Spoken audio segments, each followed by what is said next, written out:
మా ఊరుని అది కూడా ఎత్తించినాడు.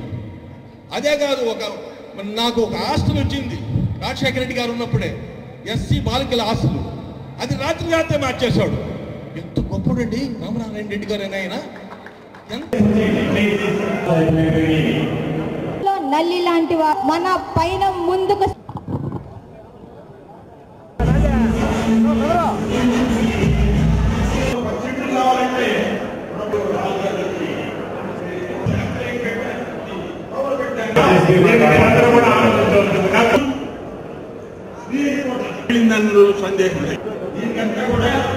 మన రాష్ట్రం అంతా కూడా మనం ఆలోచన చేసినప్పుడు ఈరోజు మనం రాష్ట్రం అంతా కూడా ఒక విధంగా భగవంతుడు ఆగ్రహానికి ఈ రాష్ట్రం గురైంది.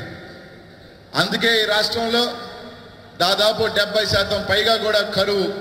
గోదావరి ఉన్నా, నదులున్నా, కృష్ణా ఉన్నా, పెన్నా ఉన్నా కూడా నదుల్లో నీళ్ళు లేవు.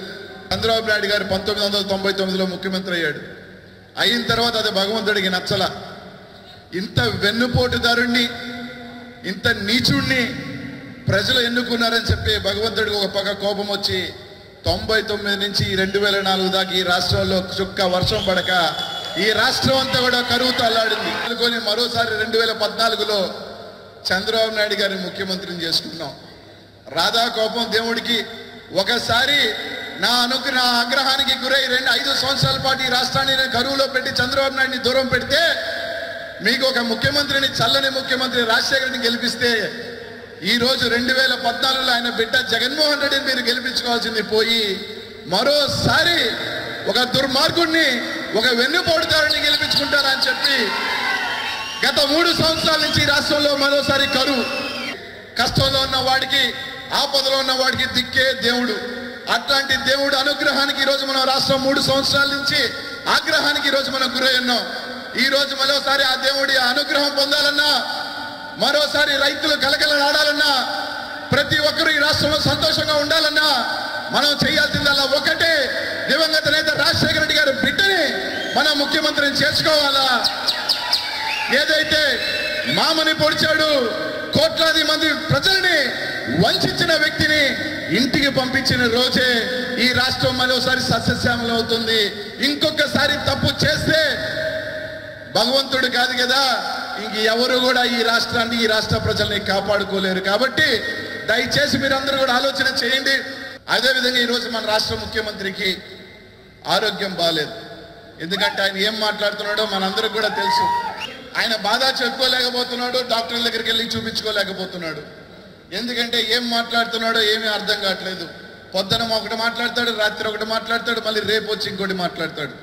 ఒకరోజు రైతు రుణమాఫీ చేశాను సరే అంటాడు, ఒకరోజు ఎందుకు చేయాలంటాడు, ఒకరోజు ఏదేదో మాట్లాడుతున్నాడు. ఈరోజు మన ముఖ్యమంత్రి ఈ మధ్య మనం అందరూ కూడా నంద్యాలలో చూసాం. నేను ఇచ్చిన పెన్షన్తో, నేను ఇచ్చిన రేషన్తో, నేను వేసిన రోడ్ల మీద తిరుగుతున్నారు, నేను ఇచ్చిన పెన్షన్ వల్లే మీరు బతుకుతున్నారు, కాబట్టి నాకు ఓట్లు వేయకపోతే పెన్షన్ తీసుకోవద్దు, రోడ్లు వేయద్దు. ఈరోజు ఒకటి అడుగుతున్నాను చంద్రబాబు నాయుడు గారిని, తెలుగుదేశం పార్టీ నాయకులు, నీ అబ్బా సొత్తు ఇచ్చావా లేకపోతే నీ హెరిటేజ్ దాంట్లో తీసుకున్నావా?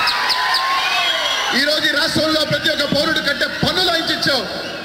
ఈ రాష్ట్రంలో ప్రతి ఒక్క పౌరుడు చెమటలో నుంచి డబ్బులు వస్తుంది తప్ప, ఈరోజు నువ్వు, నీ కుటుంబం ఈరోజు ప్రతి ఒక్క రాష్ట్ర పౌరుడు రక్తాన్ని దోచుకుంటున్నారు. రైతుల రక్తాన్ని దోచుకొని ఈరోజు మీరు కోట్లాదిలో హయాత్ హోటల్లోనూ, హైదరాబాద్ ఇళ్లలో ఈరోజు కోట్లుగా మురుచుకున్నారు. ప్రతి ఒక్కరిని రాష్ట్రానికి రమ్మంటాడు, ఈయన మాత్రం హైదరాబాద్ లో 100 కోట్లు పెట్టి ఇల్లు గృహప్రవేశం హైదరాబాద్ లో చేసుకుంటాడు, కానీ విజయవాడలో మాత్రం చేసుకోడు.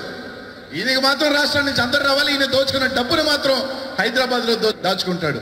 కాబట్టి ఆ విధంగా కానీ ఓట్లు వేస్తే మొదలు పెడితే ఈ రాష్ట్రంలో ఒక వైఎస్ఆర్ కాంగ్రెస్ పార్టీ తప్ప ఇంకో ఏ కాంగ్రెస్ పార్టీ కానీ, లేకపోతే తెలుగుదేశం పార్టీ కానీ, జనసేన కానీ, ఏ సేనలైనా కానీ కనీసం డిపాజిట్లు కూడా వచ్చే పరిస్థితి లేవని చెప్పి తెలియజేస్తా ఉన్నాను.